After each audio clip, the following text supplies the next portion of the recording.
Microphone, put your hand up if you can't. I'm Chris Elliott from Cambridge News. I'm the chief reporter of the paper, so I'm meant to be completely politically unbiased on these occasions. I was here a couple of years ago to do the general election then, when we had 5 candidates on this stage, and it was a very well-attended, popular event. And I must say thank you to all of you for coming out in this wet weather tonight to be in filling the hall. And one question you won't need to ask the candidates is when it's going to rain, because I think we've already had plenty of that. We're going to stick more or less to sort of BBC question time type format, so there will be questions from the audience, which have already been gathered by Christine Taylor, and I'll just call them out, and if you would just then read out your question. All 3 candidates will get the chance to answer in their own way that question. We'll get through as many of those as we can. And I hope towards the end that we'll have a bit of a free-for-all and have some spare time for anybody who's got any additional questions they'd like to ask. Let me just introduce to you the candidates, 3 of them for South East Cambridgeshire. On our right here, far right, is Lucy Fraser for the Conservatives, I think many of you will know. Hugh Jones here for Labour, who did stand last time around in this constituency as well. And a newcomer for the constituency, Lucy Ness-Singer for Liberal Democrats, who lives in Cambridge and is a county and city councillor. So without further ado, we'll get on with our first question. And is Martin Besser here, please? Martin Besser? Hasn't collected his question. I'll read it for you. You want to read it? There we go. All right, thank you. It's a good start. Thanks very much. If you could read that, thank you. I would like to ask Ms Fraser in particular what strong and stable means for us in South East Cambs, and how she envisages taking back control will mean for us locally. The others on the same note, I would like to hear their local vision now that we're leaving the UK and how we'll benefit. So Lucy, would you like to have a go at that first of all? I'll read the question out again, yeah. It's, I'd like to ask Ms Fraser in particular what strong and stable means for us in South East Cambridgeshire, and how she envisages taking back control will mean for us locally. For the other candidates, I'd like to ask the same question on the same note, and I'd like to hear their local vision now that we're leaving the UK and how we will benefit. EU. The EU, yeah, it says UK on the card.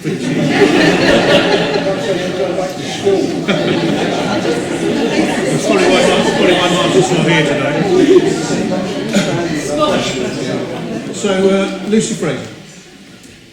Well, thank you very much for the question. I'm sure everyone will be really pleased if I don't repeat the words strong and stable. So I'll try my best to do that. Can I first of all say I have been honoured and privileged to have been your MP for the last 2 years, and I have spent those 2 years fighting for the area, and I hope I'll have an opportunity during the course of the questions to tell you exactly how I've been doing that. But this is very much a national question. I voted Remain, and I did so because I thought we would be better in Europe. But the country has made a decision, and we have to respect that decision because we live in a democracy. And for me, what that means in terms of the question on strong and stable is we have a very, very difficult and complex time ahead of us for 2 reasons. The first is we need to negotiate in Europe with 27 different countries. It's going to be a very, very complex negotiation. And what we need in the course of that negotiation is somebody who can take us through, who has the competency and the leadership skills to deliver. Now, I worked with Theresa May on a bill when she was Home Secretary. And I've been on many, many bills. And in the course of that bill committee, she met with me and the few other Conservatives, there was about 4 of us, on a regular basis to discuss how the bill was progressing through the committee. It was a contentious bill which Labour originally opposed and did not oppose going as it went through the House. And it was handled extremely well in Europe. And I think what I saw in terms of her leadership shows how she's going to negotiate for the best result for us in our country. I think it means not only strong and stable is not just a question about our negotiation position in Europe, it's also about the economy, because what really affects people affects you, and everyone else in this constituency and in the country is whether we have a strong economy. And what the leader of what the Prime Minister after this general election is going to have to do is ensure that we have a strong economy at the same time as negotiating something extremely complicated in Europe. And I think what you need for that is someone who exercises and leads, someone who is capable and competent and hardworking. So I think that's what that phrase means in terms of Europe. But the question also asked, what does it mean for us locally? So I'll just tell you a little bit about what I've been doing locally in that context. So I think, I mentioned that I voted to remain. I mentioned that we are now leaving. Whoever you vote for, we're going to be leaving the EU. And so the question that faces us now is, how do we ensure we get the best deal? How do we ensure that we get a deal from Europe that works for us here locally? And I've done a number of things on that score. So I have worked with cross-party with my neighbouring MPs in Cambridge City and in South Cambridgeshire. And we've had a number of meetings with businesses in the biotech sector and in other sectors to see what businesses want from the negotiation. And then I fed that back in to Westminster to express our views about what works for us. So I have raised issues, for example, in the biotech sector, I've been told what they want is a common regulatory framework, and they also want access to high-skilled workers. They're concerned about tariffs, but the first two are critically important. So I've raised questions in the House of Commons, both with the Brexit Minister and with the Foreign Secretary, to say these are the things that our constituency needs. I've raised them in parliamentary questions and I've raised them informally.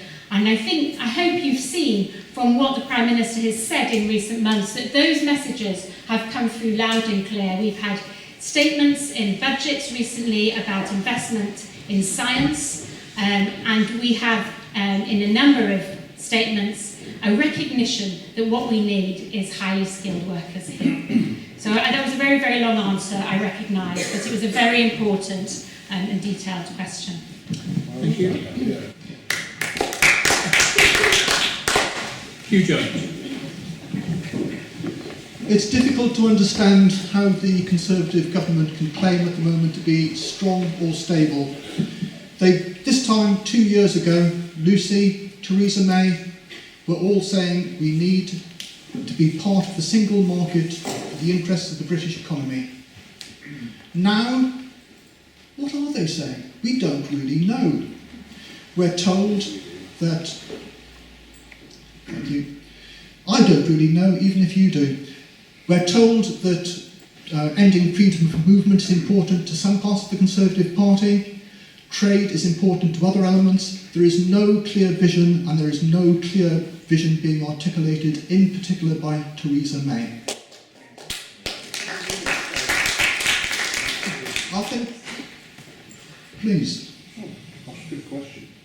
Do you know what your party's thinking? My party's thinking is very clear. The priority for a Labour-led negotiating team, overseen by Jeremy Corbyn, led by Keir Starmer, has the priority of protecting the interests of the British economy. That means maintaining seamless access into the single market, without tariffs, without barriers, and everything else is contingent upon that. It's a simple vision, but it's clear. We still don't know what the priorities within the Conservative Party is, or are. They have fought over Europe like cats in a sack for the last 2 decades, and now they're still fighting over which direction they want to go, and yet they are trotting out the mantra, stable and strong. It is quite the opposite. Within this particular region, within the Cambridge Travel to Work area, science and the knowledge economy is the absolute key. We have no clear idea over whether current EU citizens who are working within the Cambridge area will be welcome or not under the Conservatives. The Labour vision is clear. We will welcome EU citizens to carry on working in our economy.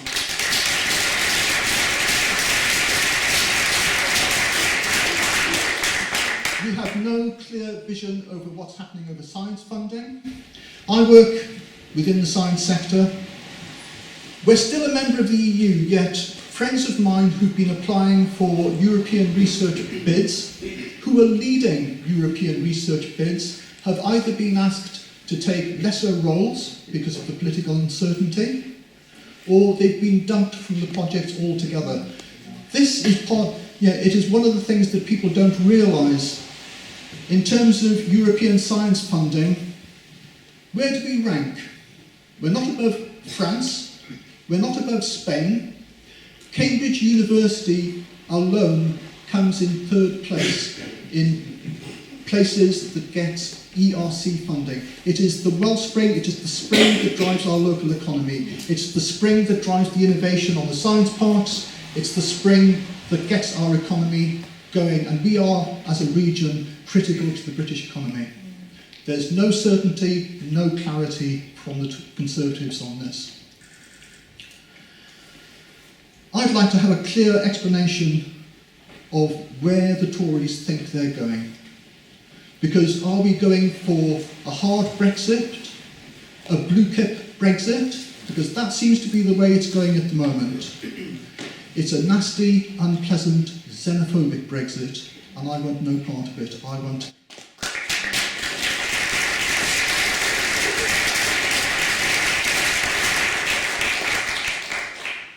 to negotiate convivially, collegiately, to get the best deal for Britain.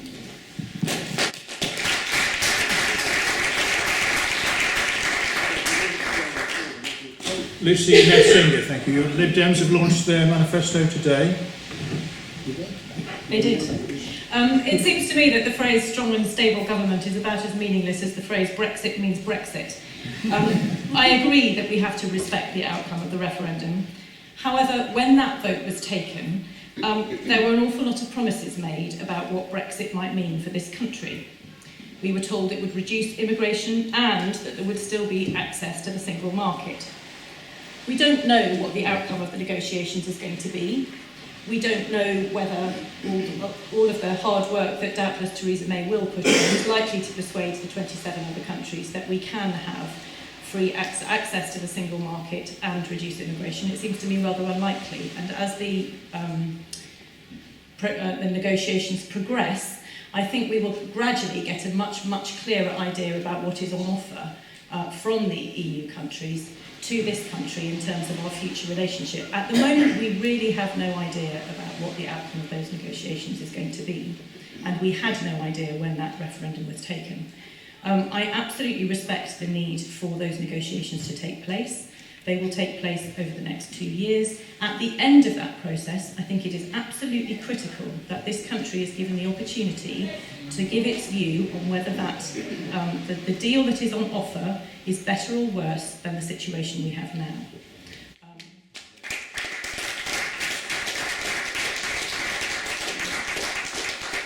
That is what has been announced in the Liberal Democrat Manifesto this afternoon, and I think it's an entirely sensible and also entirely respectful of democracy outcome. If the people of this country believe that the deal that is on offer is a good deal, then we will get the same outcome, and that would be perfectly reasonable.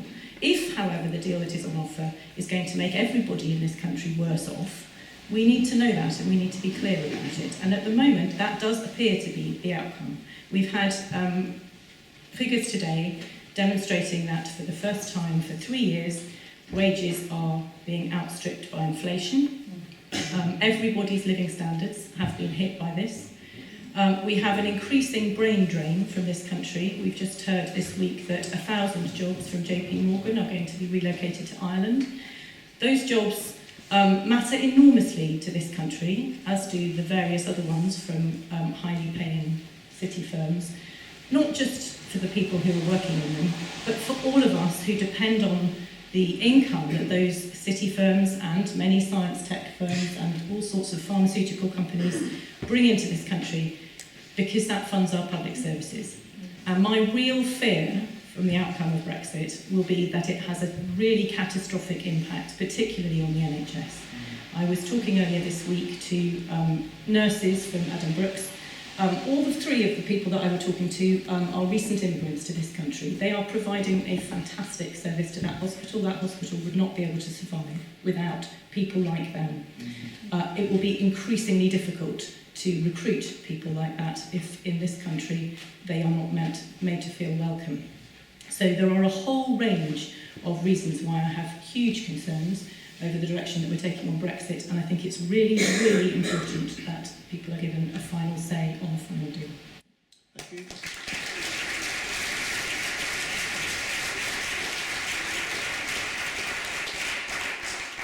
Thank you very much. I would just say, for those of you who like Twitter and like to tweet, the hashtag for tonight is hashtag SECAMSMP, if people want to know that.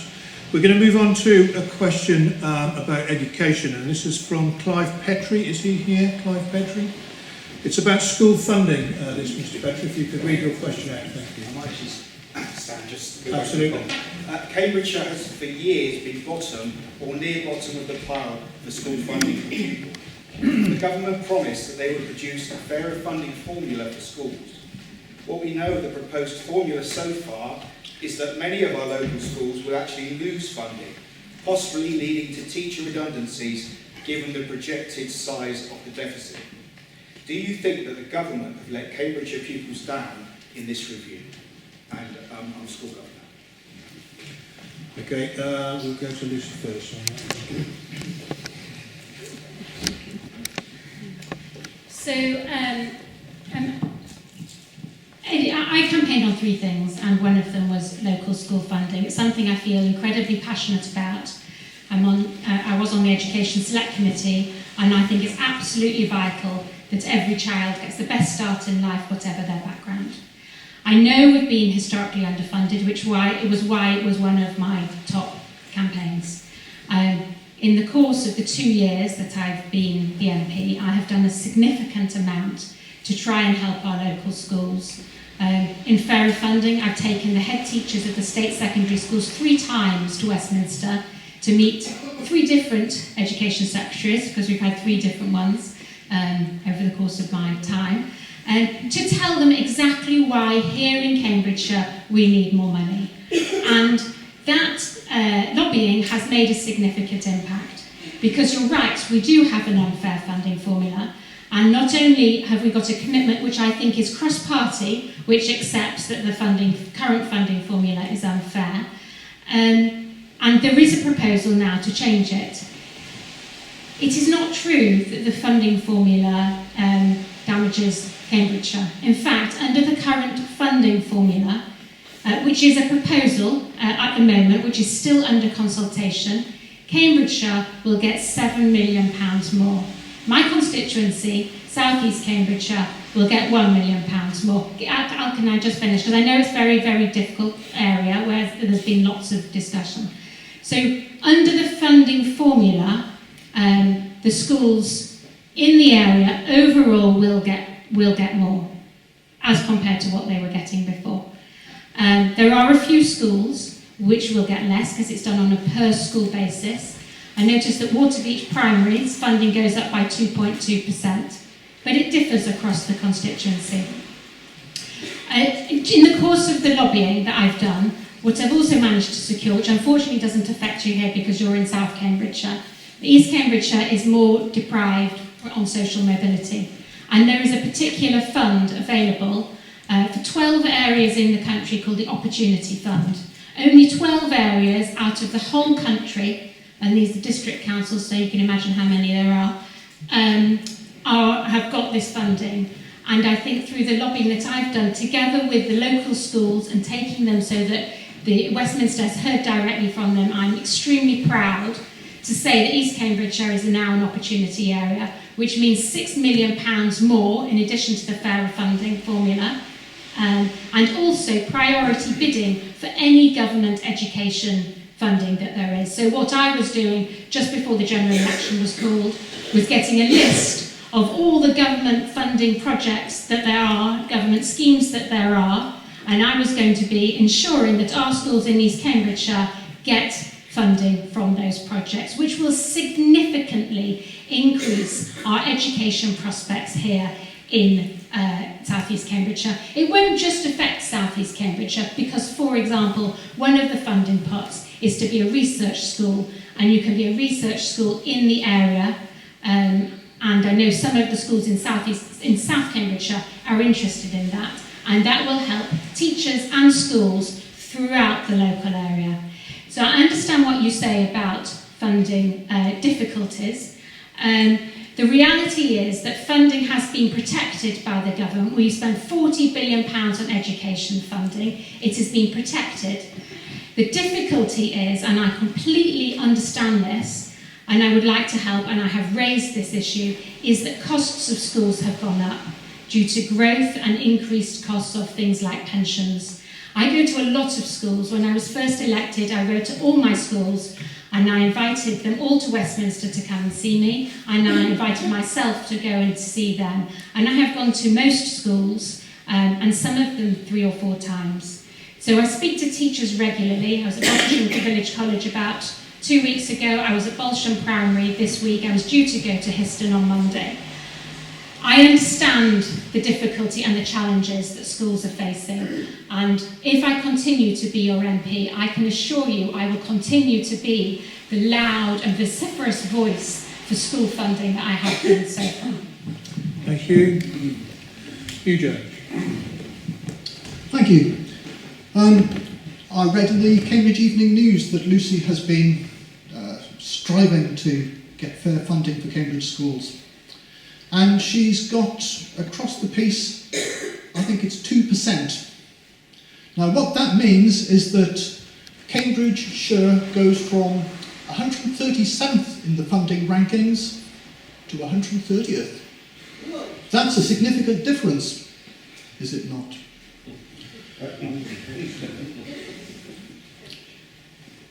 We are facing a crisis in education.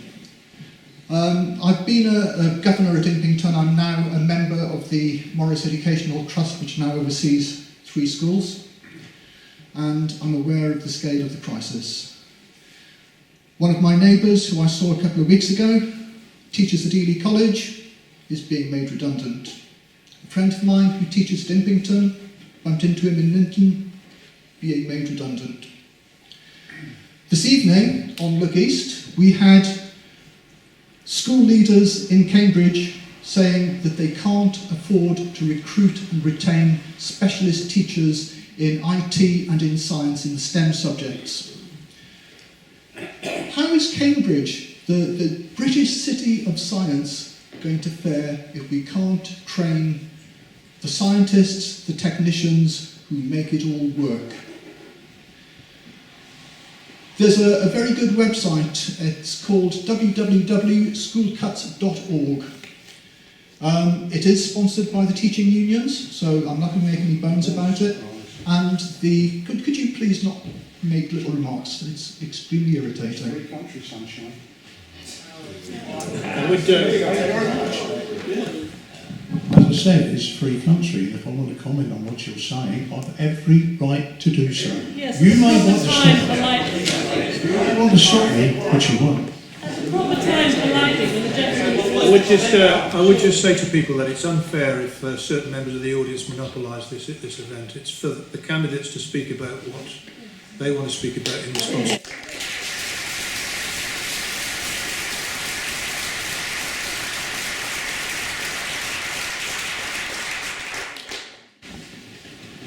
Schoolcuts.org, go on it, put in your postcode. It's an estimate, it's not figures cut in stone, but it is estimated that the losses in teaching staff in Impington will be in double figures. In Cottenham, which is the other school in this catchment, double figures. All of the local feeder schools will be affected in the same way. We will talk about fewer options at GCSEs. We will talk about larger class sizes. I thought we'd actually done this in 1997, when Tony Blair said, education, education, education, and we really did deliver class sizes of under 30 for all primary schools. And now we're back fighting the same battle.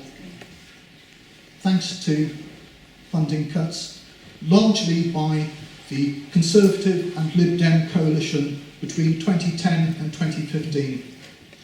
As Lucy says, the funding is stable, but inflation isn't. The cost of the teacher's pension isn't. We are going to deny our young people the opportunity they need and deserve, and we need those young people coming through. So what Labour is going to do is look at the corporations who need an educated workforce to run Britain's business, and we will ask them to pay additional corporation tax, and that tax will be funneled into the education service. We will turn around 5 years of underfunding, of gimmicks like academy schools, of gimmicks like grammar schools, make a national education service, commit towards lifelong learning. And I am someone who's been a lifelong learner, and it's helped me through my career. We will deliver on this promise because I know it is so important to every parent in this room. Thank you.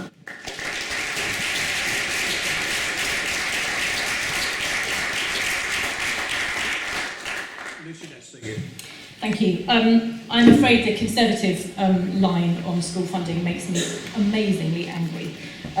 The figures that have been quoted this evening of £7 million for the whole county and £1 million for this constituency hardly cover the increase in pupil numbers, let alone any inflation.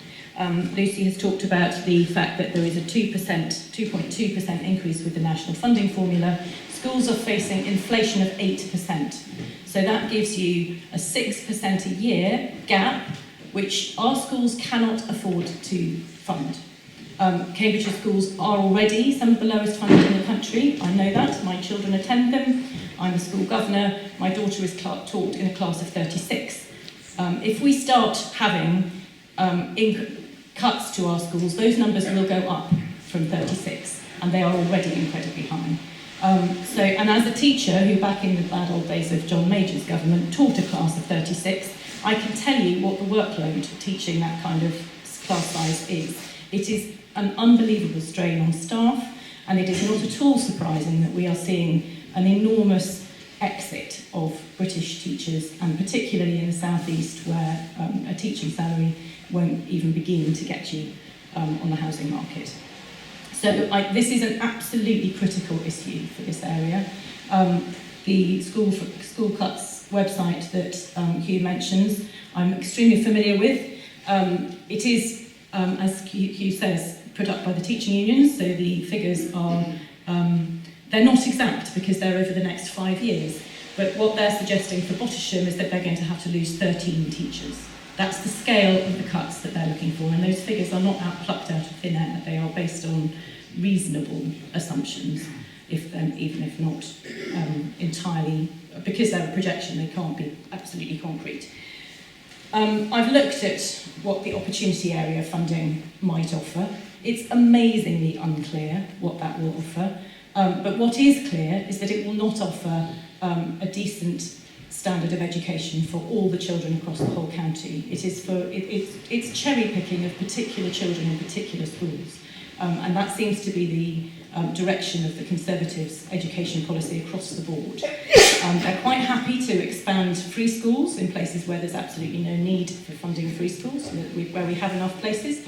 They are not willing to fund the ordinary education of ordinary children in our standard schools. They're quite happy to have a fancy new maths school in Cambridge that I don't think anybody particularly wants.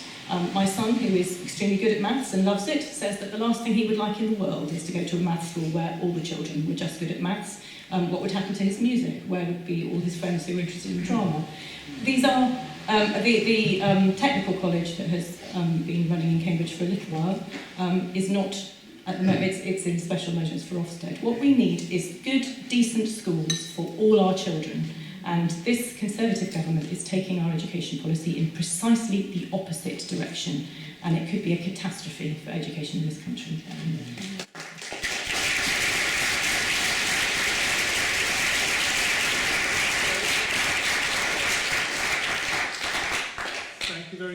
Lucy touched on housing there, and that's what our next question is going to be about, please. So is Guinevere Glassford-Brown here, please? Yeah, so this is a question about housing. We hear a lot about the need for more housing, but with new houses in Waterbeach now costing between £355,000 and £825,000, this is largely unaffordable to many local residents. What will the candidates do to create more affordable housing in the constituency? Thank you. We'll go to Lucy again. Lucy Fraser again there, please. So there's two things, Guinevere, it's lovely to see you again. One is national and one is local. So nationally, we haven't got the Conservative manifesto yet, but I think we can be pretty confident from statements that have already been made that the Conservative Party is extremely interested in building more council houses, which will include houses for rent, as well as giving a proportion of those council houses to people the right to buy after a certain amount of time.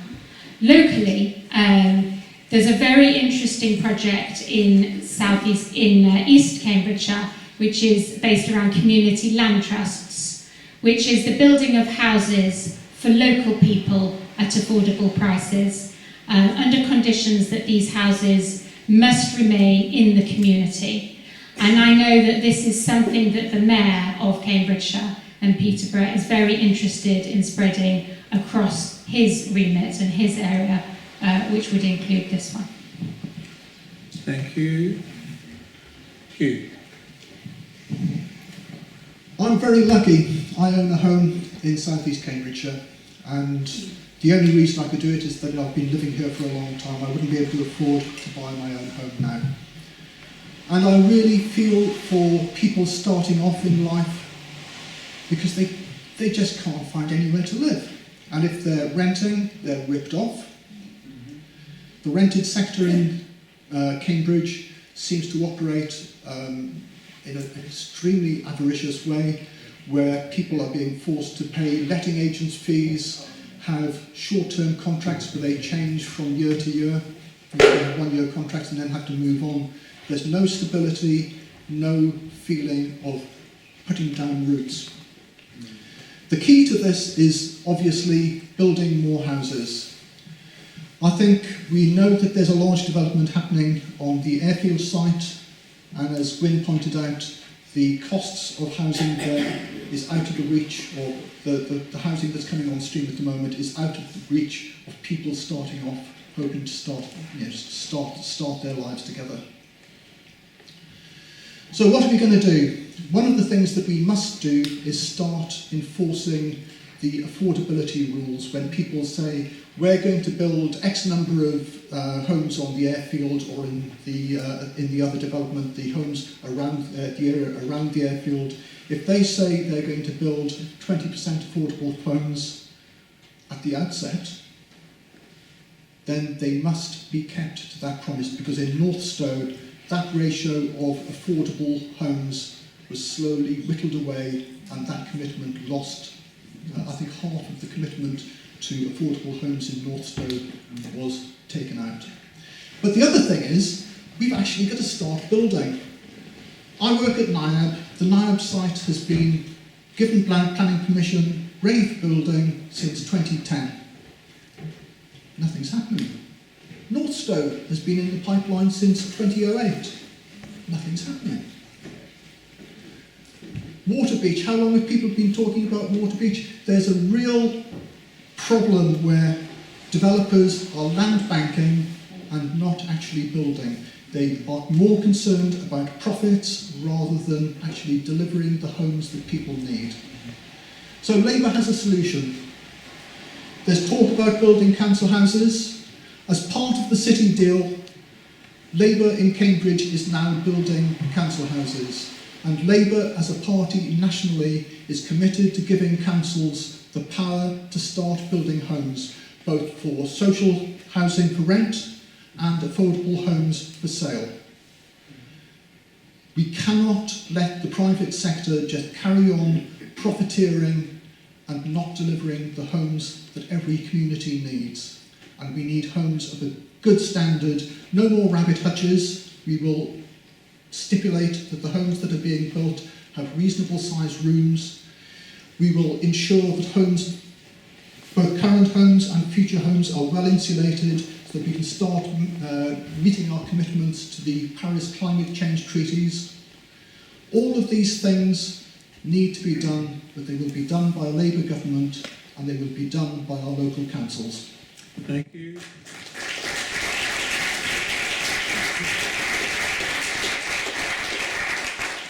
Lucy Nestle. Thank you. There is a really urgent need for more house building, both in Cambridgeshire and across the whole country. In fact, it's a major issue. I'm really delighted that in our manifesto this afternoon there is a commitment to build at least 300,000 more houses.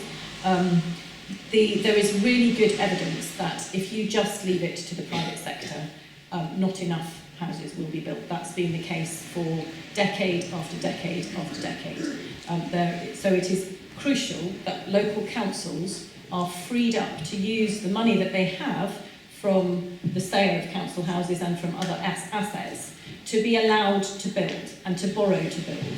And that is the only way, and it has been for a long time, the only way that we will get the scale of house building that is actually needed in this country. So I think that's really crucial, and it is part of our manifesto. I'm worried that we will not see that from this Conservative government. I think another really important issue that we need to discuss, though, that shouldn't just get buried in the issue of the need for more houses, which is really urgent, is the way that private tenants are treated in the private rental sector. And I think it's a disgrace the way that many of our private tenants are treated, and we really need to have a far greater responsibility by landlords and far more incentives for landlords to behave responsibility and to give their tenants security of tenure. There's a friend of mine who I know from our local primary school who I found in tears outside the school the other day because she's been asked to leave the flat that she and her 2 daughters and husband live in. It's the 3rd time in 4 years that they've been asked to find a new home with only a few weeks' notice. And it is just miserable for families but everybody who lives in that situation, never to have any security, to constantly feel that you could just get a letter through the post at any moment saying you've got to be out in 6 weeks. Her children are at school, she can't move easily, she's worried about secondary schooling for her oldest. It's just a miserable way of life for people. So house building is really urgent, but tenants' rights are also really urgent and something that needs change quickly.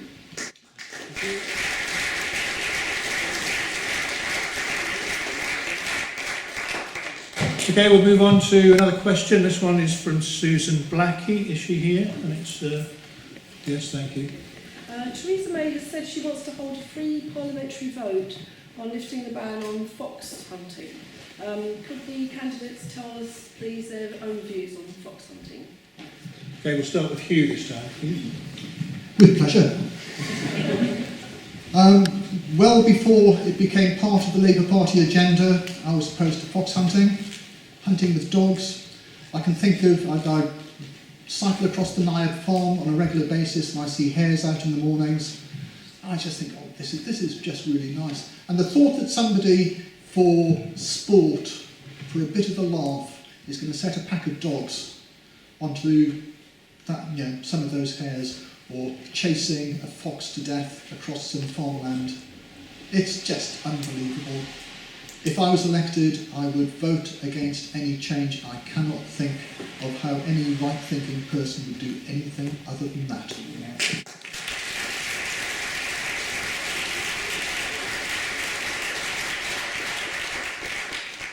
Lucy Nestle, please.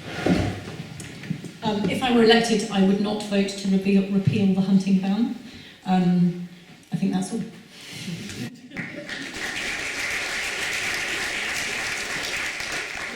Thank you. Those are the sort of answers we like. And Lucy Fraser. This was obviously an issue at the last general election, and so a lot of people wrote to me when I was the MP. Hundreds of people wrote to me, both for and against. and I am going to say the same thing as I said in the last general election, which is, if this does come before Parliament, I will look at the arguments very closely and what the constituents say about this issue, and I will consider extremely carefully the wording of any legislation. Thank you. Okay, thank you very much. Not an easy one for anyone to answer. Good question, thank you. Helen Jameson has asked 7 questions about the question of poverty. The one that's about Bernardo's, I think, if you have that, Andy, if you could read that. According to Bernardo's, there are currently 3.7 million children living in poverty in the UK. That's over a quarter of all of our children. 1.7 million of those children are living in severe poverty. In the UK, 63% of children living in poverty are in a family where somebody actually works, yet they're still living in poverty. It's predicted by 2020 or 2021, another 1 million children will be pushed into poverty as well, as a result of the current government's policies. If you are elected, what will you and your government do to end child poverty? Okay, Lucy Nethsinger, what will you do if you're elected and your government to end child poverty? I'm delighted to have this one first. Having sat on a national board looking at the impacts of welfare cuts last year, I am extremely well aware of the impact that the cuts to family credit are having on poorer families.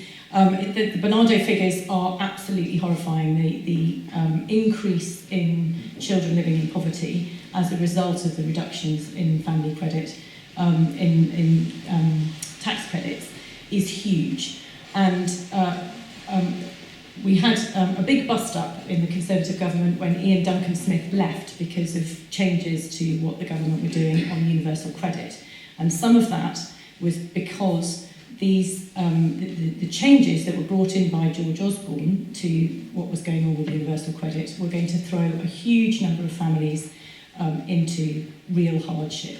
And that is a really serious issue, not just because children in poverty is a bad thing, but because children in poverty leads to children who do less well in education. The impact of coming from an impoverished background on children's educational outcomes is really consistent, and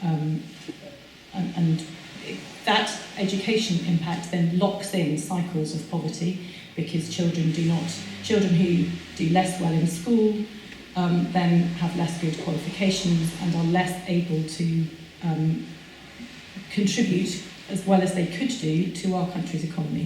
So it is extremely serious, not just for the children in poverty, but actually for all of us, if we don't make sure that our children get the support that they need when they're young.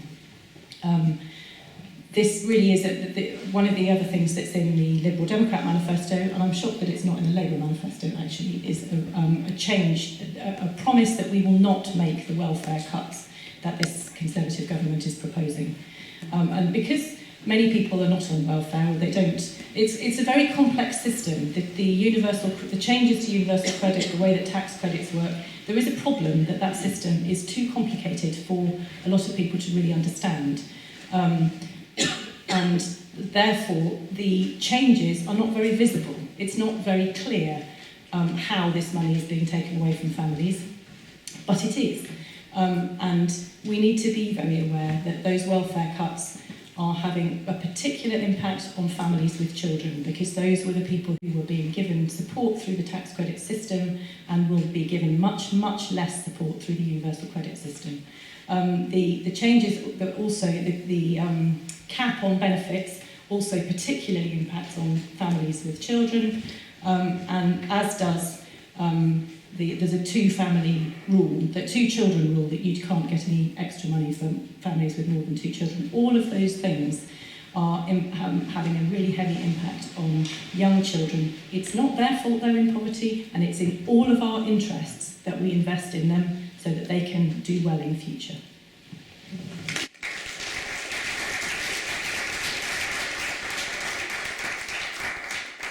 Hugh Jones, is Labour the party to solve child poverty? Absolutely. Lucy omitted one fact about the 2 children rule. If you have 3 or more children and you're trying to claim, you can... I can't imagine how this must feel, but if you want to claim benefit for a 3rd child, you have to be able to prove as a woman that you were raped in the conception of that child. Are we living in a barbaric age or what? Sometimes my blood just boils. And it boils because my father grew up in a house where his grandfather, a steel worker, was unemployed at times, and he remembered the means test. And when I was growing up, he told me about the impact of the means test on him. And now, my daughter lives in London, has had some periods of unemployment, and she tells me about sanctions. And it's the same nasty Tories kicking the poor, but Labour will do something about it. We will raise the minimum wage, make it applicable at 18. We will change we will remove the cap on the 2 children rule. We will review the way in which if you go into work for a short period and then lose your job or your contract finishes, you have to wait 6 weeks with no money before you get any benefit. So we're actually going to make a large number of small changes that will radically change the way that welfare works, because we need to humanise it. We can't carry on kicking the poor just because of the failure of the bankers in 2008, because that's what we're doing. We're making the poorest in society pay. Inequality has increased inexorably. We need to start driving it the other way. I think Jeremy Corbyn and the Labour government are the team to do it, and we will deliver on this.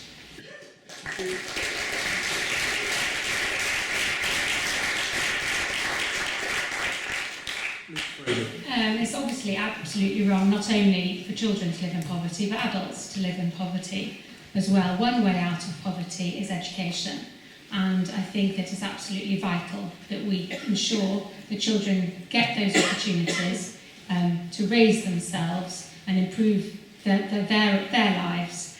The Opportunity Fund that I talked about before is precisely about social mobility. So the reason that we got it, and it might surprise you, is that East Cambridgeshire is the 14th worst in the country for social mobility. So it's really important that we ensure that we get money to improve young children's prospects through education so that they can bring themselves up and take themselves forward.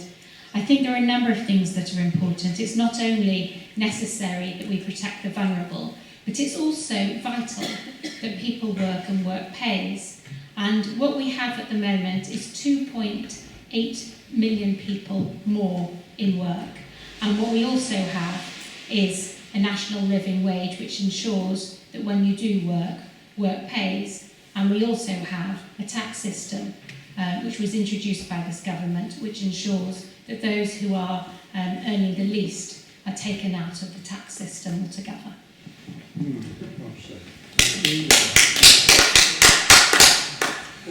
Okay, our next question is about the NHS. So can we have Naomi Wright, please, to read that? Thank you. It's clear to anyone that works in the NHS, as I do, that privatisation of services is well underway. How will the parties protect NHS services from further selling off, if indeed they wish to? Lucy Nesting. I am extremely keen to protect the NHS, but I think that I don't actually believe that privatisation is the main threat to it. I think the NHS is enormously underfunded, and I think talking to people on the doorstep, I get frustrated by people who say, oh, but the NHS is always underfunded and it's always been like that. That's simply not true, actually. That there have been times, and I'm going to credit you with this, there were times under the Blair government when actually there was proper funding for the NHS, and we did not have people waiting on trolleys in A&E, and we did not have it being impossible to get an appointment with your GP. All of those things We do now have, and we should not, the NHS is in desperate need of more money. That's why the Liberal Democrat manifesto has a pledge for a penny on income tax to go directly to the NHS. And that would raise £6 billion, which is not enough, but it's a start. But however, your question was about privatisation. I think that the market model in the NHS has been amazingly destructive. We've had lots of big NHS trusts competing with each other in a very unhelpful way to get more people in through their doors, which just costs more money and is very destructive, because actually we don't want more people going into hospital. We want them to be well at home, and that means investing in primary care so that they can be kept well at home. So I think the market model has been a disaster for the NHS.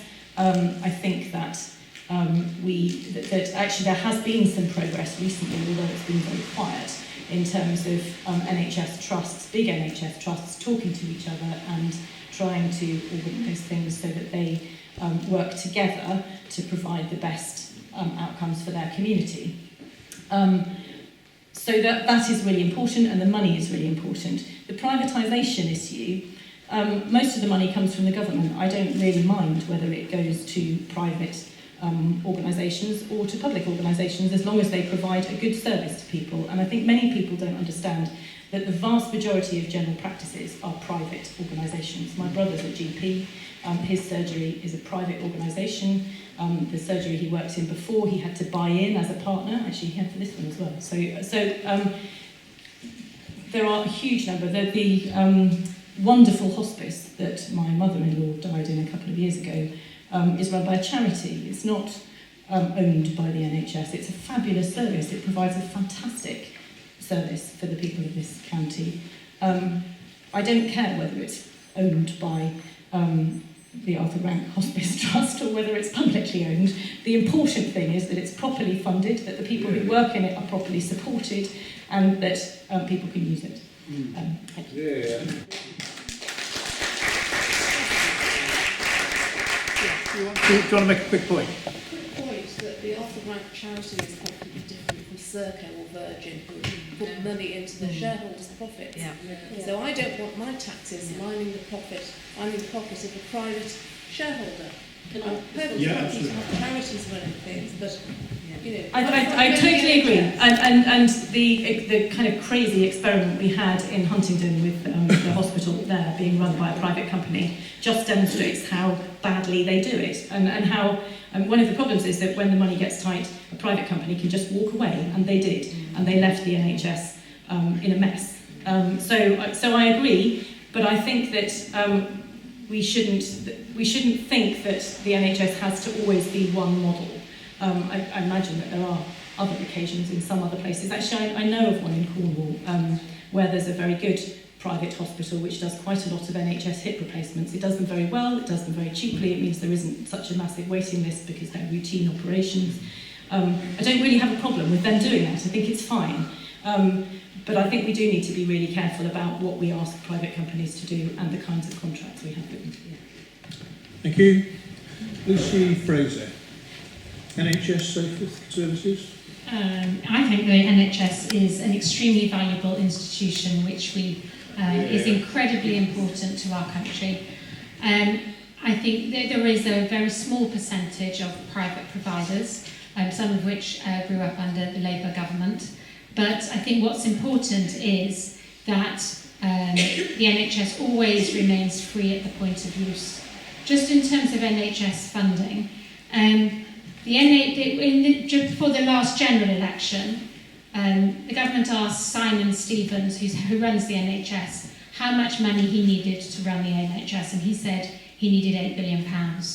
And the Conservative government committed to the £8 billion. In fact, it spent £10 billion. In terms of mental health spending, we spend over £11 billion a year on mental health. And I hope you all heard recently the announcement that the Prime Minister made that we're going to invest £2 billion more in social care. So yes, I think that the NHS is a complex issue, but the Conservative government is committed to ensuring that there is sufficient funding to run the NHS. And what's really important to remember is that we have absolutely no money other than taxpayers' money to run services. And the only way that we can provide services for the things that we've talked about this evening, the NHS and education, is if we have a strong economy. And the only way we get funding into public services is if we have a stable, I don't want to say strong when it's going out, is if we have a stable economy where we have successful businesses and self-employed people who can support the public services that we so vitally need. Yeah, absolutely. Right. Hugh Jones. I'm glad to hear the NHS is safe in everybody's hands, but I kind of doubt it. Just on the evidence of what we've seen in the last few years, when we saw the elderly and community services in Cambridgeshire put out to contract, a contract that people could see from the outside was a shambles from the start. It carried on being a shambles, and the contractor in the end had to walk away. The NHS was changed in 2012 under the Health and Social Care Act, under the Lib Dem and Conservative government, where suddenly the Secretary of State for Health no longer had any responsibility to deliver a health service. Can you imagine that? Can you imagine saying to the Minister of Defence, you carry on doing your job, but if you want to, you don't have to actually do anything. We need to be able to deliver. The first thing that Labour will do is give the Secretary of State responsibility to ensure there is a health service in England. The situation in Wales and Scotland is different. We will refound the NHS. We will ensure it's properly funded by placing an additional tax burden onto the broadest shoulders, those earning £80,000 or more. Thank you. I don't think people who earn £80,000 will leave the country, because after all, if they leave the country, they will lose their jobs and they will have to find something else to do. So I think that's an empty and bogus threat. The gentleman over there is still making little comments. I think we can be assured that even if there is behavioural change, we will raise a significant proportion of the 25 billion that we will put into the health service. If there is behavioural change and we don't raise enough, we will be cautious in the changes we make. But we will ensure that the NHS, the people working within the NHS will be the preferred supplier of any contract. We won't allow cherry picking. We'll get rid of some of the management consultants. And as for the reorganisation of the NHS and the Tories, the creation of the CCGs, I have never seen anything so shambolic in my life.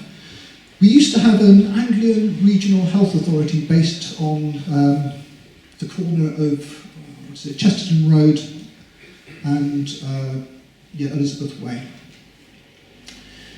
That was fragmented in the 1980s under the Major government, and we had a whole system of trusts and marketisation within the NHS.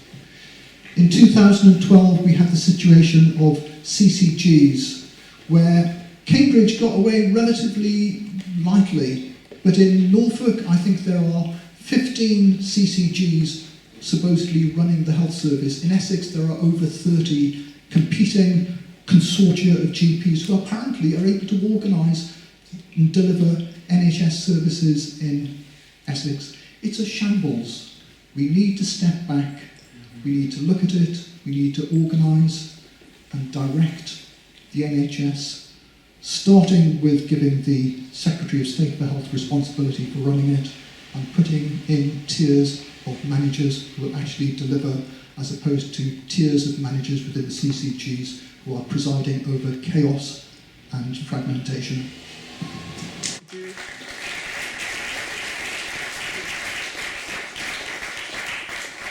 I wanted to make a quick response to something Lucy Fraser said about the fact that there's only a certain amount of money to go around and that all the money has to come from taxes. She is of course right, all the money does have to come from taxes, but this Conservative government chose to cut corporation tax and to change inheritance tax laws so that only those with property over £1 million would end up paying inheritance tax.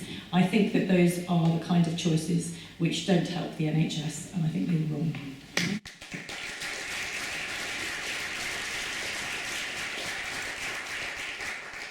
Come back on that, Lucy.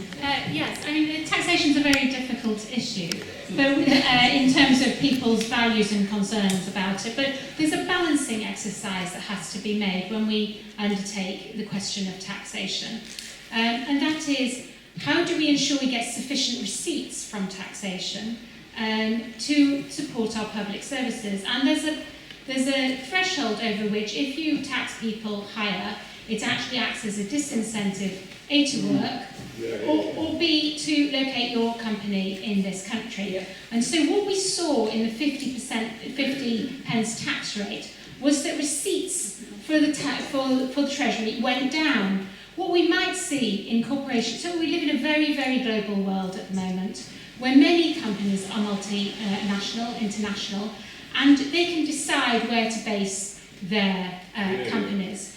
And at the moment, the tax system in many countries doesn't always replicate the international nature of business. And if we choose to increase corporation tax, what we will increasingly find is that companies decide to locate their businesses in other countries, and then we get very little, if any, tax revenue. So it's a very, very fine balancing act. What the IFS has said in relation to the proposals in Labour's manifesto today is that they will not raise the billions of pounds, I think it was 6.4 billion that they anticipated to raise from taxation, because, in fact, their ideas and proposals in taxation will mean that some people will take advantage of legitimate schemes that are available to them, may relocate elsewhere, or do other things, and the revenue will actually go down by about 2 billion. So it's a very, very complex issue, and a very one that needs extremely careful management. Do you would like to say a couple of words in response to that? It's just a very brief word. One of the great things about the internet era is that there's transparency, and if you go onto the website theyworkforyou.com, you can look at people's voting records.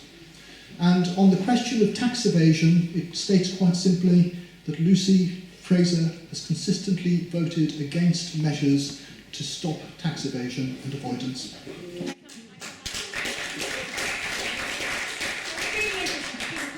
So you voted against the NHS, because the way I'd like to explain to you how the They Work For You website works, which is often there are a number of debates, and sometimes they're not bills that are going through Parliament. There may be an opposition debate which will have a number of elements to it, and the summary on They Work For You doesn't always represent the nature of the bill or the what exactly is being discussed.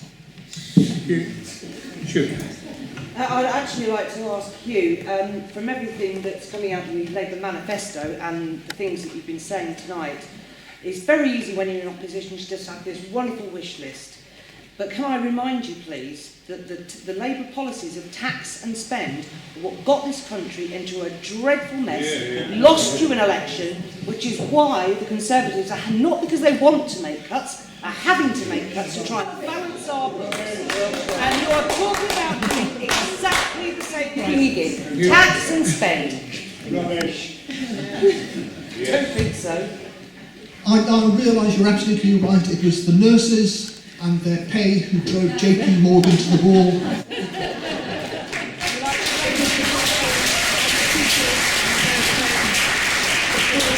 Morgan Stanley. The banks, Lloyds in trouble, Northern Rock in trouble. That must have been social workers. We failed to sufficiently regulate the financial systems, and when the subprime mortgage crisis hit in America, they caught fire and we got very badly burned. It was not tax and spend that got us into trouble. It was our failure to regulate the financial sector properly. Well, it happened on your watch.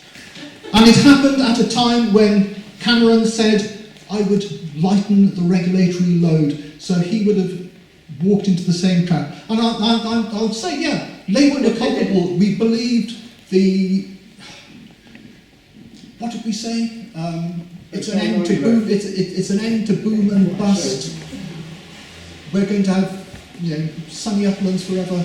Gordon Brown got that very badly wrong. And I have to be honest, we were wrong. We should have regulated the banking sector. We should have made sure that the lending to liquidity, the ratio between assets and lending were sufficient, that we weren't going to get caught in this sort of situation. So Labour's fault, not the Conservatives, then, when it happened on your watch?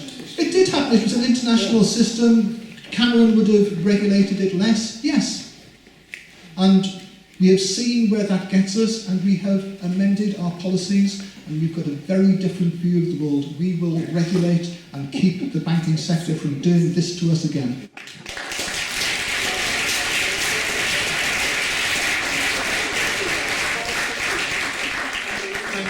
Thank you. Well, we're moving along rapidly here. We only have about 20 minutes left. We need to wrap up about 9 o'clock. So just one more question, prepared question, and then we may open up to the audience to answer the questions they'd like of any candidate.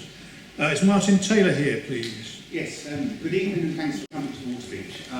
I'd like to know why it's taken so long for the manifestos to be issued by the parties. Okay. Lucifer. Well, that's a tough question because I'm not deeply involved in the writing of the manifesto. So I don't know the answer to your question, and I suspect it's something to do with the fact that we've got a snap election. Lucy Nessinger, your manifesto's only just come out today, but it's very good, obviously. But Having been in some ways involved in writing our manifesto, I can answer that actually it is partly because it's a snap election. I have been involved in a policy working group on education for the last year, and we've been progressing our education policy, but it's not finished yet, and it wasn't finished yet when the it is now out, but when the election was announced, we hadn't signed everything off. So there is a process that has to be gone through with people working out the figures, deciding what they're going to include, what they're not going to include. Making sure that the figures add up is tremendously important. I think that there are some parties who might not have done quite enough homework on it, and it will be interesting to see what the Conservatives' figures are and actually what they're promising, if anything, in their manifesto when it comes out tomorrow. But I think it is important that manifestos are properly costed. I think it is important that the policies that are in them are carefully and properly thought through, and if that's going to happen, it doesn't happen overnight. You? Our manifesto was so good we launched it twice.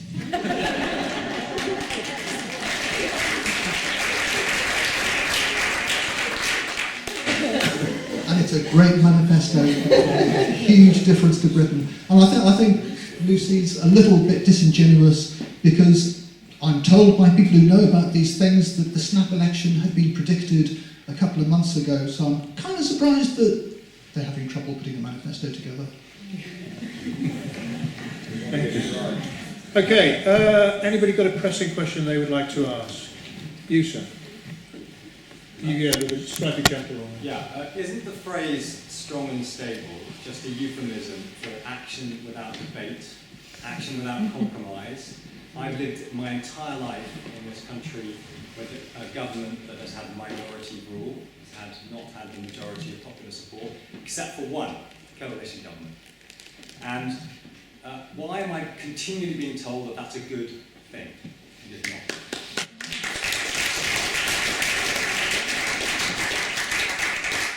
I think you're absolutely spot on, and I think that Theresa May in this election is absolutely asking the country to write her a blank cheque. And I really do ask you all not to do that, because writing people blank cheques is not a good idea under any circumstances, and particularly when they're about to go into extremely complicated negotiations. Of all times not to write somebody a blank cheque, I'd put that high on the list. So I'm delighted that you're so positive about the coalition government in terms of its legitimacy. As a Liberal Democrat, you won't be surprised to hear that I think our country's voting system is thoroughly broken and it needs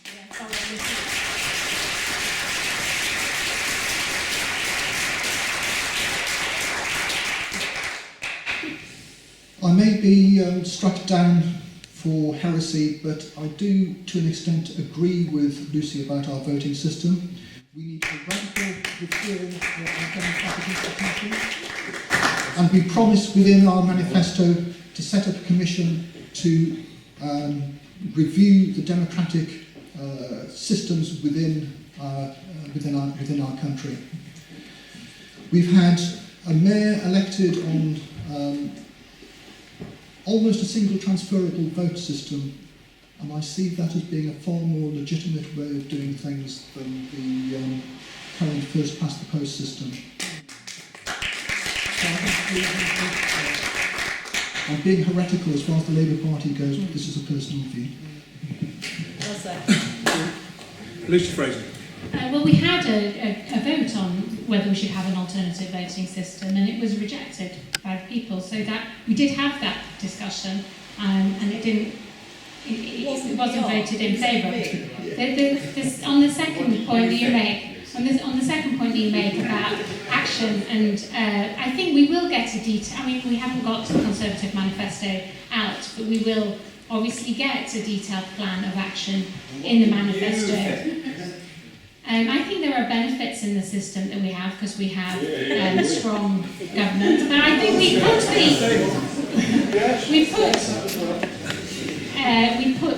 put the decision out to people, and that was the answer that came back so we will get the manifesto out, and therefore there will be detailed policies. But I do think it is really important to think about leadership.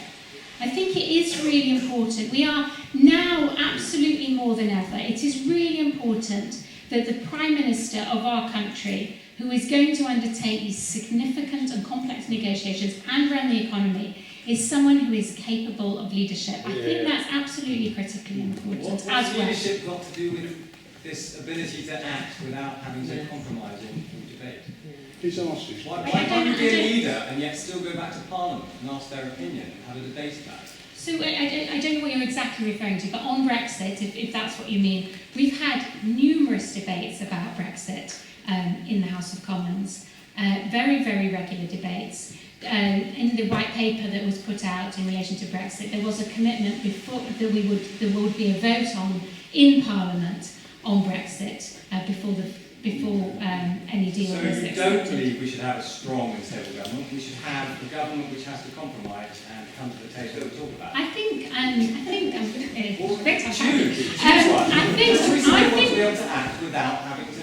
that politics involves a lot of compromise, and I think there are compromises that are taken. Politics also involves leadership.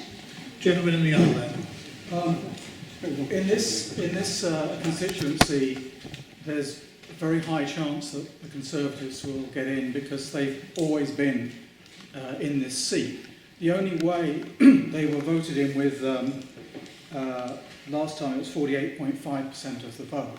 The only way that a non-Conservative can get in this seat will be if one of you two stands down. So could we flip a coin?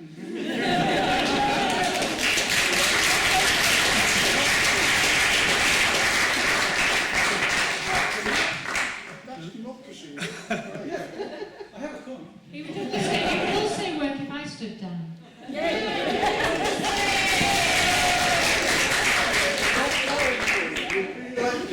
Lucy, are you going to stand down so that you can give her a good run for her money? Yes, go on. I think that tactical voting is something that's very important in this election, and I think that one of the things that happened at the end of the coalition government was that people stopped tactical voting, and therefore we had an enormous number of Conservative MPs elected.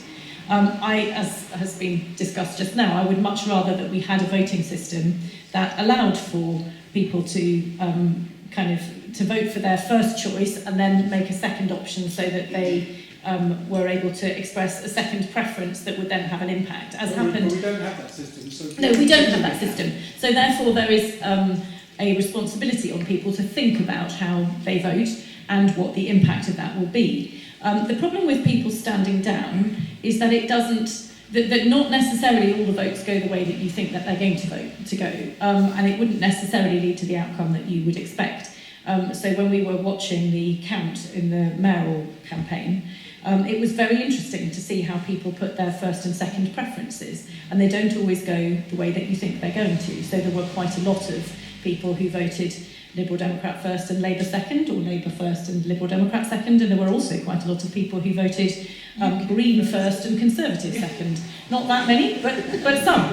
And you shouldn't necessarily make assumptions about how people's voting will go, which is why I think it's very, very important that we change the voting system rather than simply standing down.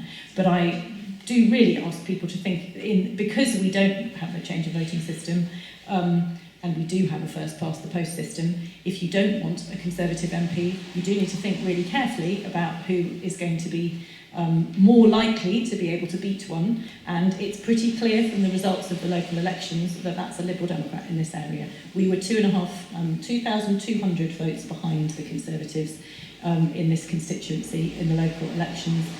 Labour were miles and miles behind. So if you don't want a Conservative MP, the Liberal Democrats are by a long way the most likely to beat them, and that's there are websites, as Hugh said, there are websites for everything. There's a website for tactical voting, I think, called Progressive Alliance, which tells you just that. Okay. Hugh, what do you consider that? I've actually received quite a few emails, communications saying you should stand down for a Progressive Alliance. And there's an element of temptation there, and there's also a slightly underhand sort of smoke-filled rooms. We'll do swapsies here and there and do some sort of funny deal. And if we took your argument to the next constituency over in Newmarket, would you say that Lib Dem should vote UKIP, because they came second, to unseat Matthew Hancock? I don't think you would. And that's the danger.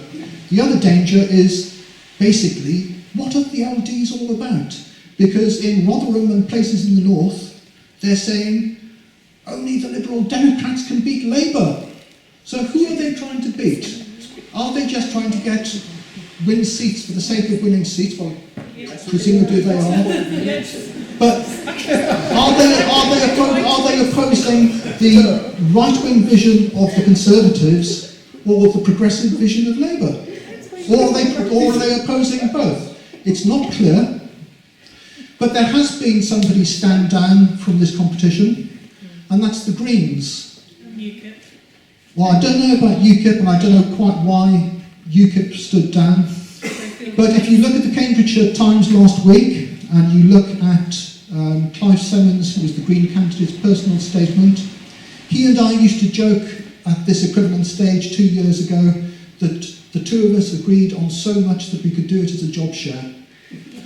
And I'm very proud to say that my friend Clive Semmons, who I'd not met before, but has given me his personal endorsement and urged Green voters to vote Labour. And if you add the Green vote and the Labour vote, we top what you got.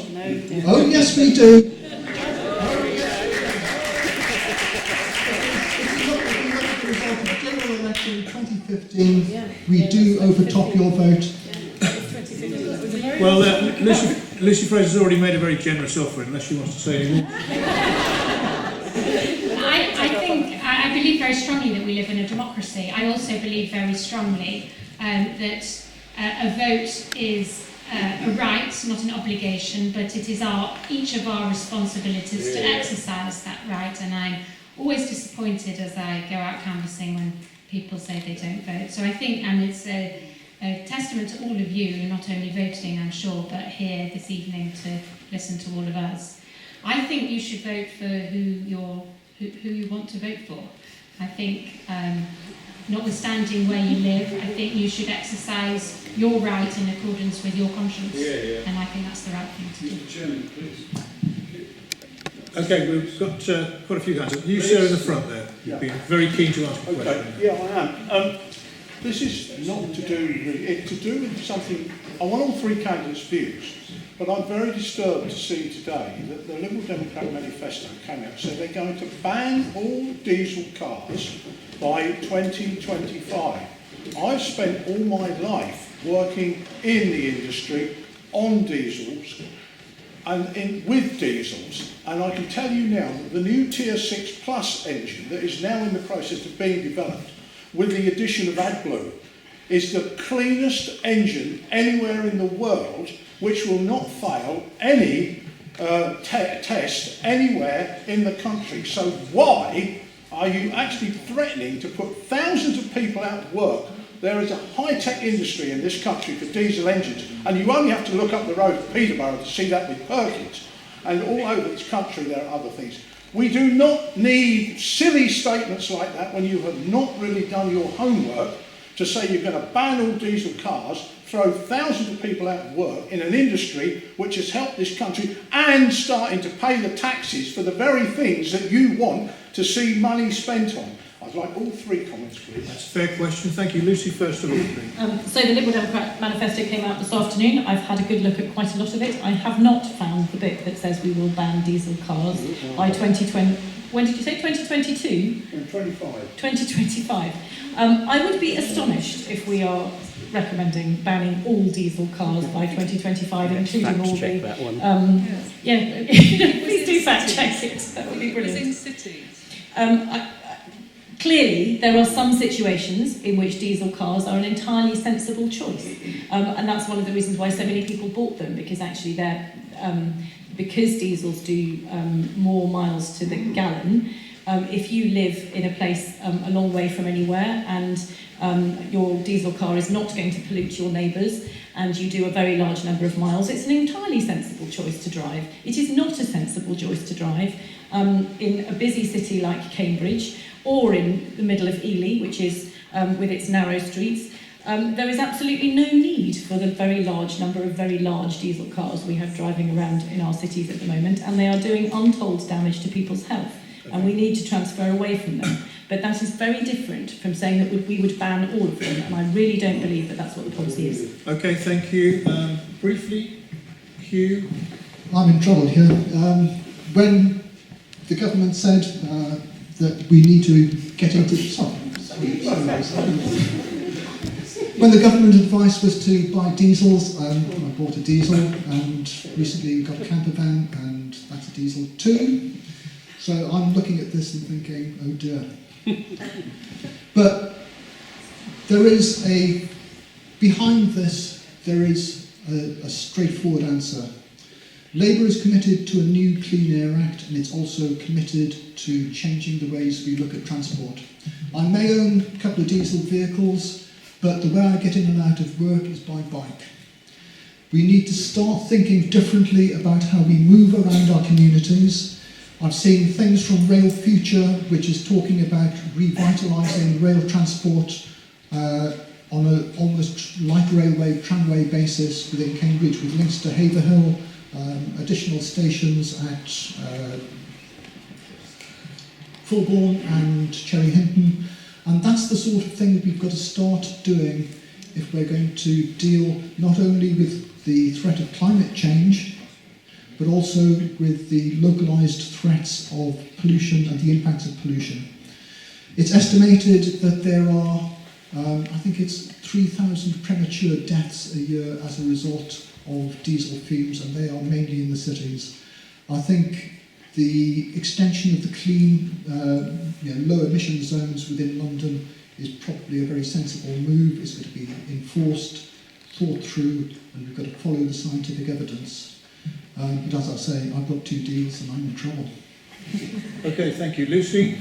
Yeah, I think there is a balance between the need for to ensure that we don't have air pollution and significant pollution, which obviously is a danger to our health, and protecting those people who go about their business in their normal way, who have already bought diesel cars and may not be able to afford to change them. Okay, let's have another question. Let's move on to something else. Gentleman right at the back there, please. No? Okay. Yes, sorry, forgive me.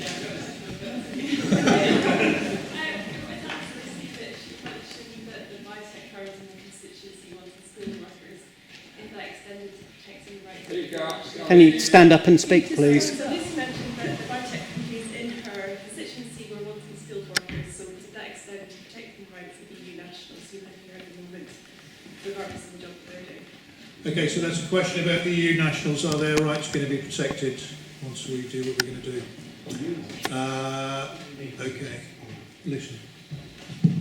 So the position of EU nationals is very, very acute here in Cambridgeshire, because we do have a lot of foreign workers, including a lot of EU nationals working in and around this area. It's a point that I've raised in Westminster. I think, and I completely, and a lot of people have come to me in surgery raising the point as well, EU nationals saying they're concerned about their own position. I think, I mean, I've said, standing on this platform many years ago, I'm in favour of, I think immigration brings great benefits to our country, generally. And in relation to EU nationals, I think the Prime Minister has been very clear. She has said that it's very important and she wants to protect the rights of EU nationals, but she also wants to ensure that the rights of Britons overseas in the EU are also protected, and she wants a reciprocal arrangement. She said that it's a priority for her to do this as soon as possible, but she's dependent obviously on the other countries agreeing as well. There's another quite interesting point, which is if we are, which we are intending to do if we remain in government, ensure that all rights that have accrued are protected. So what we're intending to do is transpose all the laws, then the rights of EU nationals would be protected because they are acquired rights. Thank you very much. Lucy Nethsinger, please. So the Lib Dems manifesto does have a very clear commitment to allowing EU nationals to stay. We think that making these people live here with no idea about whether they're going to be able to stay during the negotiation process is wrong, particularly given that I'm completely astonished to hear Lucy say that she so clearly that she believes that immigration has great benefits. I believe that passionately, but her strong and stable leader is absolutely determined to bring immigration in this country down to the tens of thousands, which is going to do extraordinary damage to our economy, unbelievable damage to our economy. We've had figures this year, this week, showing that unemployment has fallen to 4.6%. That is the churn rate. That is the rate at which people are moving jobs, changing jobs. It means that effectively we have no unemployment in this country. Under those circumstances, if you want the economy to grow, we need immigrant labour. We really do. You can see that in Addenbrooke's, you can see that in many of our companies, you can see it in the university, and it's just really, really crazy to be saying that we should be reducing immigration in this country to the tens of thousands. It will do untold damage. It makes people who have come to this country feel incredibly unwelcome. It makes it feel like a country which is not the one that I felt that I grew up in, and I'm really upset about it. Thank you.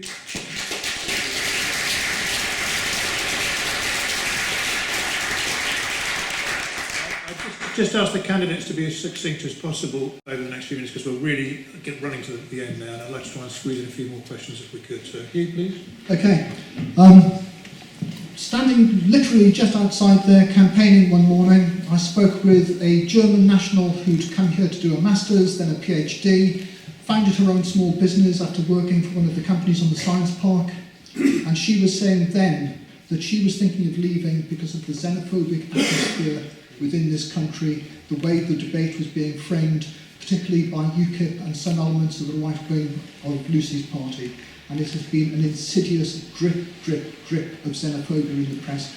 And along with Lucy, I find this very disturbing.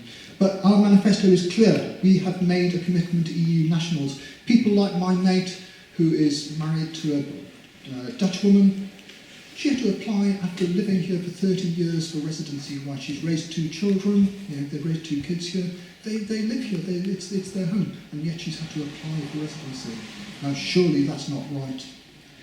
But the other thing that's not right is our commitment to the wider world. Last year, there was a refugee crisis across Europe.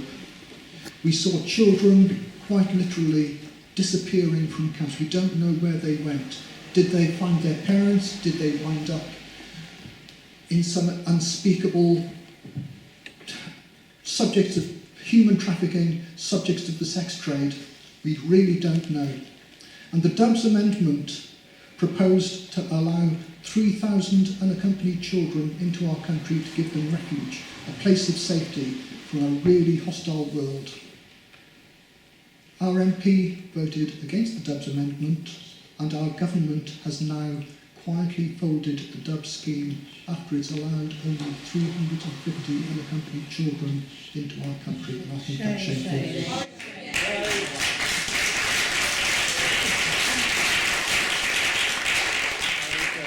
Okay, let's take a question on a different subject, unless Lucy wants to come back. Yeah, can I just come back on that? Okay. So we have done a great deal, as a country. We have been the second biggest donor of aid to Syria. We've given over £2 billion in aid as the second biggest donor. We've also committed to taking 20,000 refugees till 2020. And we have also taken 8,000 children, vulnerable children, in the last year alone. In our aid, what we've done is help 800,000 children overseas, whereas that money would have only helped 3,000 children over here. So there's again another balancing act between sending money overseas so children are not encouraged to make the treacherous journey that they have to, their parents put them on this treacherous journey over here. Many of them die on the journey over here. And the British government has taken the view that it's very important to look after children. What it is doing is taking people from the camps. So the people that are coming over here, it is taking directly from the camps and bringing them here, rather than encouraging them to make the journey over here. In relation to the Dubs Amendment, what's happened in relation to that was the government asked local authorities how many people could it take. Everyone around the country, all the local authorities were asked, how many children can you take? And the local authorities went back and they determined the figure, and that's how many children came in. Okay, thank you. Anybody with a different question? Yes. It's reported that the majority of 18 to 24-year-olds just don't bother voting because they believe all politicians are the same and they don't represent them at all. If you were to say something to an 18-year-old who has an opportunity to vote for the first time in this general election, what would it be? Okay, that's a good question. Young votes, are they going to turn out and vote this time round? Hugh? Friends of mine have been involved in not campaigning for any political party, but for campaigning for voter registration among the young people of our country, of our cities. And I'm not sure quite what it means, but there's a message on one of the things that's been handed out, and it says, "Man down, don't want us to vote." So that's what I'd say. I'm not sure what it means, but I think we need to encourage people to vote. I think it's great to see a couple of young people in the audience here, but let's get as many people voting and as many young people, because along with what Lucy says, I don't mind if somebody knock on the door and they come and say, "No, I'm a Conservative," and they get really in your face and angry at you. I can cope with that. The ones that really depress me are the ones who say, don't know, I don't think I'm going to bother. I think we have got to... You should say to them, if you feel like that, why don't you stand yourself? That's what I think. They're not sure if they can be bothered.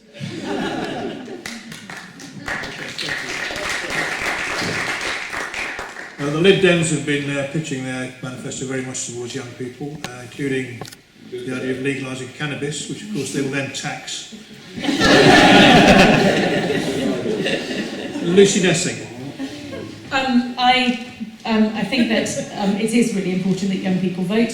I think there may be quite a lot of young people who thought that nothing changed, however you voted, and then discovered last June that actually if they didn't vote, something did change. And I know that there are a very large number of young people who are absolutely furious about Brexit. My teenage children, my daughter was very, very angry that she was not able to vote in the referendum, and is now very pleased that she will be able to vote in the general election, and my son is also very interested. I think there are a lot of young people out there who are very interested and who I hope will go out and vote. And I think it's very helpful that a large number of political parties have been trying to get young people to vote. The Lib Dems policy is that the voting age should be reduced to 16. One of the reasons why I think that's a very useful and important thing to do is that for many young people, the first time they get the opportunity to vote is just after they've left home, when they're in a new place. They don't really understand the workings of their new city. They don't know where the polling station is, they don't know who the MPs are, and so they just think and they're kind of having to discover a whole lot of new things about how to live independently already. And learning about how to go and vote and where to go and vote doesn't come very high on the list in comparison with all the other things that you're having to learn if you go off to university or you're starting a new job. If you have a voting age at 16, most people are still at home at that stage and they do understand their local place. They can have an opinion about the things that are going on in their local community, and it would be, I feel, much easier to get people engaged in the voting process at that age than just after a lot of them have left home.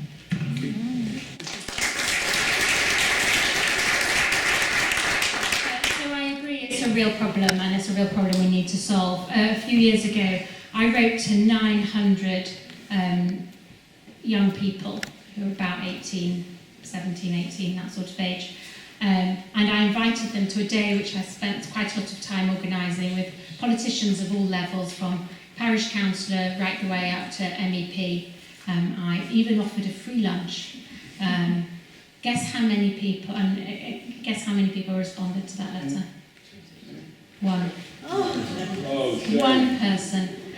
So it is a real problem that we need to address, and one of the things that I've done, as I mentioned at the outset, is I go into all my schools. I think we learn that children get interested in science and technology at the age of 8.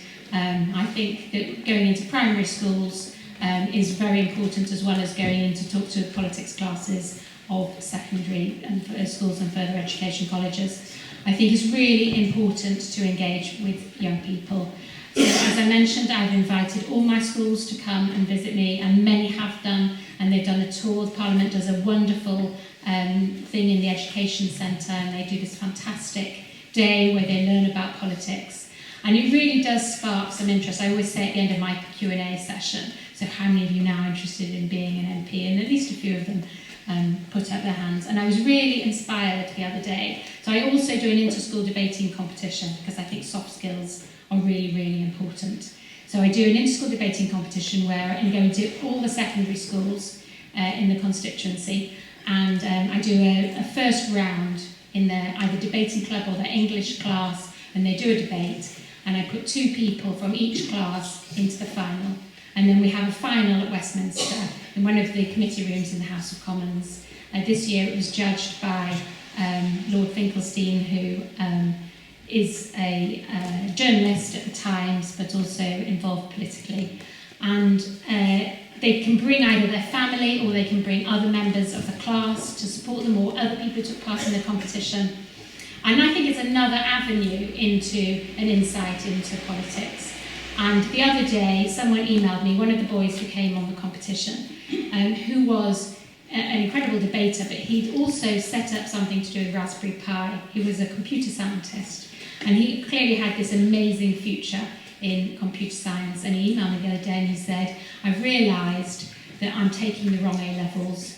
I'm really interested in politics. He's going to have a chat to you and maybe do some work experience. So I think if we do this drip feed of politicians and others engaging young people in politics itself, hopefully they will be engaged in the future.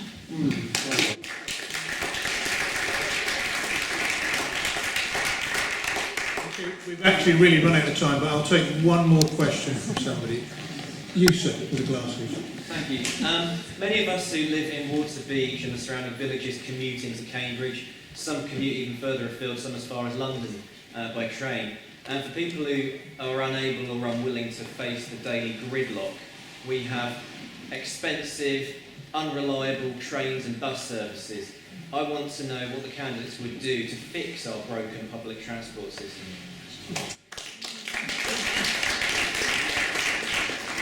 Good question, since we'll all be travelling home at the end of all of this. Hugh?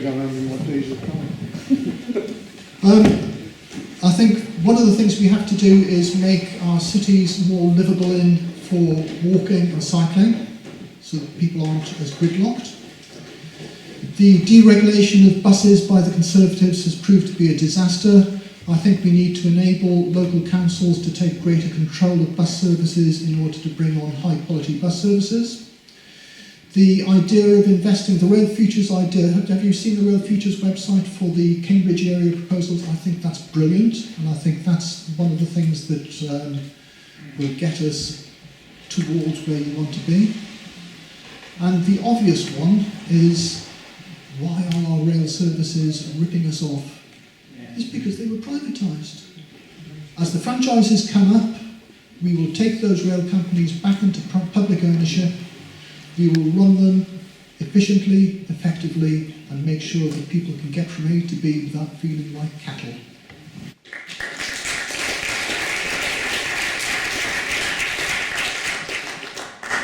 Thank you. Having sat on the County Council for the last 8 years, I am extremely well aware of the damage that has been done over the last 8 years to our bus services.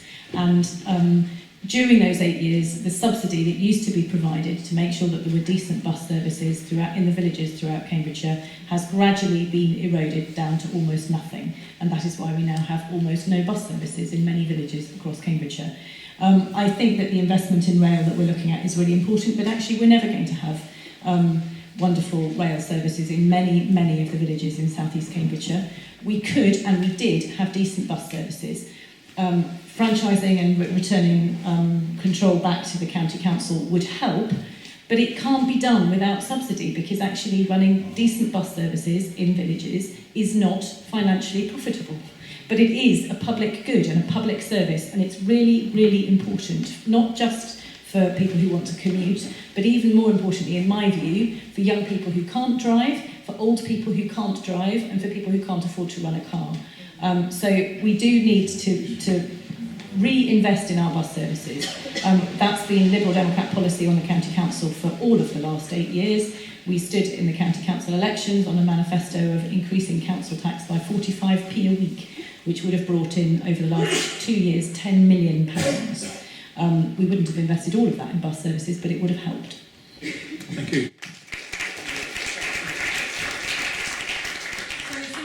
Important question, because infrastructure is absolutely vital. When I go to businesses all over the constituency, but particularly in South Cambs and particularly around the Science Park, where those businesses are competing here in Cambridge and South Cambridgeshire, we're competing against other countries for those companies to come to us. We need to show that Cambridgeshire is an attractive place to live and work. And Cambridgeshire is only an attractive place to live and work if we have the infrastructure to support it. So I've done a number of things on infrastructure. So, for example, Ely Junction North is a pinch point at the moment for services north of us all the way down to Cambridge, so coming through here. And what we need to do is open up the pinch point to increase the number of trains that can go through there. And there was some work that was going on which has been delayed, and we worked very hard with the neighbouring MPs in the area, and what we've recently seen is an investment of £8.8 million to ensure that work continues, which will increase the number of trains that are going up and down on that route, which will help. We've got Cambridge North Station opening up, which is obviously great news. I'm also pushing for a station in Soham. You mentioned public transport, but road is also important, and one of the things I have been working on very hard is the A10, which I know affects you here. I've raised this at every single level. So I raised the A10 very early on after having been elected, with the then Chancellor George Osborne, saying that we need investment in the A10 because it's a critical road for us, not just from Cambridge to Waterbeach, but with Waterbeach all the way to the north of the constituency. I've raised it with the County Council, I've raised it with the Local Enterprise Partnership, which is is responsible for a lot of funding, and it is now very much on the Mayor's agenda. I don't know whether you saw the Mayor's plan, our new Mayor of Cambridge and Peterborough plan, which just put out his first 100 days, and in his first 100 days, please look at the first bullet point on his agenda, which is improving the A10. That's something I worked with him very closely on as leader of East Cambridgeshire District Council. So I think it's absolutely vital that we improve your rail networks and bus networks, although they're commercially operated, so that's quite difficult. And we also improve the road networks, particularly with the thing I thought we'd be discussing tonight and haven't, that the development that we will have in Waterbeach. Thank you. Come back to the A10 very, very quickly. Very quickly. I'm really worried about some of the suggestions about investing in heavily in our road system. And the main reason for that is that we can bring people into Cambridge as quickly as we like, but there is nowhere for them to go. And if you could travel very, very fast down from Ely to sit in a traffic jam along past Waterbeach, it's not going to help anybody. And I really don't think that's the solution to Cambridgeshire's transport problems, and I'm really worried that the Mayor seems to think that it is. I'm also very worried that he's made a whole lot of promises about things that are totally unachievable, and now he's promising that we'll have feasibility studies, which I've seen before.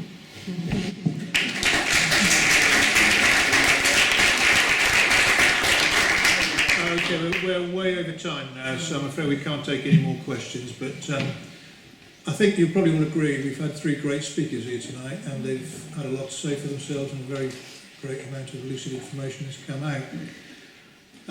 So please, would you all give them a good round of applause?